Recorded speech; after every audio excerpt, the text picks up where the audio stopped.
तर तिकडे शेतकऱ्यांच्या मुद्द्यावरून विधानसभेत खडाजंगी पाहायला मिळते।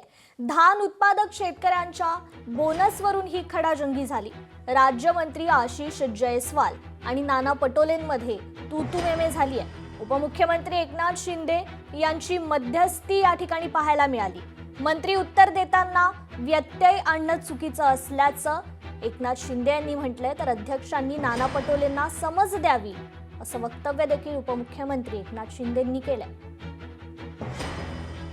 शेतकऱ्यांच्या प्रश्नावर जर आपण अशा पद्धतीने विघ्न या ठिकाणी निर्माण केलं तर आपली जे वाचलेली संख्या ते देखील राहणार नाही। आणि माझी आपल्याला विनंती आहे की आपण गाडी सोडलेली आहे। धान उत्पादक शेतकऱ्यांना आम्ही ज्या शेतकऱ्यांनी नाही असं कसं ऐका ना, माझा मुद्दा नाना भाऊ तुमचं नाव निश्चितपणे हरकतास्पद नाहीये हे मी घोषित करतो। बसा आता सरकारवर येऊ नये, महाराष्ट्राच्या जनतेला खरी वस्तुस्थिती जाऊ नये म्हणून अशा पद्धतीने व्यत्यय आणण्याचा प्रयत्न करत आहे। माझा आपल्याला प्रेमाचा सल्ला आहे।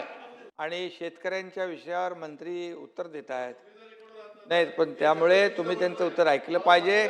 तुमचं सर्व भाषण पूर्ण ऐकलं त्यांनी आणि त्यामुळे त्यांना उत्तर देताना तुम्ही आणि शेतकऱ्यांच्या प्रश्नावर आहे आणि तुम्ही शेतकऱ्यांचे नेते म्हणून स्वतःला हे करता ना, त्यामुळे अध्यक्ष महोदय त्यांना संरक्षण द्या आणि नाना भाऊला समज